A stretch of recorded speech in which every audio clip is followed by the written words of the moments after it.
বন্ধুরা আলুটা একটু লাল লাল করে ভেজে নিয়েছি, আর তাতে দিয়ে দিয়েছি পেঁয়াজ আর দিয়ে দিয়েছি টমেটো, দিয়ে একটু নাড়িয়ে চড়িয়ে নেব। নেওয়ার পরে দিয়ে দিলাম রসুন বাটাটা একটু নাড়িয়ে চাড়িয়ে তেলের উপরে একটু নিয়ে নেব। দেখো রসুনটা ভাজা হয়ে গেছে, একটা সুন্দর গন্ধ বার হচ্ছে, তোমরাও বুঝতে পারবে।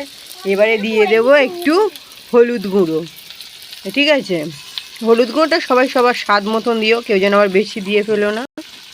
দিয়ে দিলাম একটু লঙ্কা পাউডার, মানে চিলি পাউডার, যাই হোক কাশ্মীরি লঙ্কা পাউডার দিয়েছি। এবার আমরা দিয়ে দেবো এর ওপরে এটা একটু নাড়িয়ে নেব, একটুখানি কষিয়ে নেব। দেখো তোমাদের যদি একটু কড়াটা ধরে ওঠে তো তার উপরে একটু জল দিয়ে দেবে। এবার দিয়ে দেবো এঁচোড়। দেখো এঁচোড়টা দিয়ে দেবো, দেখতে পাচ্ছি এঁচোড়টা কত সুন্দর সেদ্ধ হয়েছে পুরো। দেখো আগে থাকতে আমি সেদ্ধ করে নিয়েছি, দেখতে পাচ্ছ তো। এবার এই এঁচোড়ের ওপর দিয়ে দিয়েছি একটু নুন, দিয়ে একটু জল। দেখো এটা এবার নাড়িয়ে মিক্সড করতে হবে। দেখো রান্নাটা যা সুন্দর গন্ধ বার হয়েছে, খেতে তাহলে কত সুস্বাদু হবে সেটাই তো বুঝতে পারছে। আমার বাবা বলছে যে খাসির মাংস নাকি এঁচোড়ের কাছে কোনো তুলনায়, খাসির মাংস হেরে যাবে। আর এঁচোড় চিংড়ি সত্যি অতুলনীয় একটা খাবার। দেখো আমরা এবার দিয়ে দিয়েছি আদাটা, যেহেতু একটু লাস্টে দিচ্ছি তার কারণ হচ্ছে আদাটা বেশিক্ষণ কষালে তেতো হয়ে যাবে, তাই জন্য একটু আদার উপরে সবসময় চেষ্টা করবে।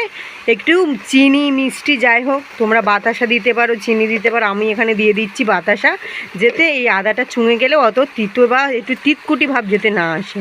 চলো দেখো আরও একটু বলছে, কষিয়ে নিচ্ছে। দেখতে পাচ্ছ কালার আর ঘ্রাণ কত সুন্দর। দেখো এবার আমরা এঁচোড়ের মধ্যে একটু সামান্য পরিমাণে একটু জল দিয়ে দিচ্ছি, যেহেতু এটা একটু সিদ্ধ হওয়ার ব্যাপার আছে, কুক করে নেবো। চলো এঁচোড়ের মধ্যে দেখো চিংড়িগুলো দিয়ে দিয়েছি, দিয়ে এবারে দেখো আমরা এবারে এঁচোড়টা রীতিমতন হয়ে এসেছে কুক। এবার আমরা দিয়ে দিয়েছি এখানে চিংড়িগুলো, দিয়ে এইটা এবার একটু 5 মিনিট ঢাকা দেবো। এখন কাজ করি তো দেখো এবার আমাদের রান্না হয়ে গেছে, অলমোস্ট ডান। আমরা একটু টেস্ট করে তোমাদেরকে রিভিউ দেবো যে কতটা সুন্দর হয়েছে। প্রথমে আমি একটু রিভিউ দেওয়ার জন্য, দেখো প্রচণ্ড গরম তো তুলতে পারছি না, তো যাই হোক একটু গরমটা একটু ঠান্ডা হয়ে যাক। আর দেখো প্রত্যেকটা থেকে কিরমভাবে ছেড়ে আসছে না, অসাধারণ হয়েছে। একটু ছোট করে নিয়েছি, ভাতের সঙ্গে খাবো, তার জন্য এইখানে একটু টেস্ট করে তোমাদেরকে রিভিউটা দিয়ে দিই। এই দেখো কাঁঠালের দানা আমার হেভি প্রিয় লাগে। খেয়ে দেখো, দারুণ হয়েছে বলছি। দেখো ওর রিভিউটা দেখেই বুঝতে পারছো যে ওর কতটা সুন্দর লেগেছে।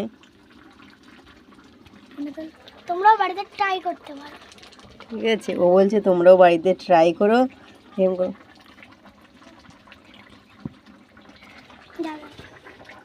তোমাদের কেমন লাগে দেখো এ খেয়ে দেখাক আর খেয়ে বলুক যে কত সুন্দর হয়েছে।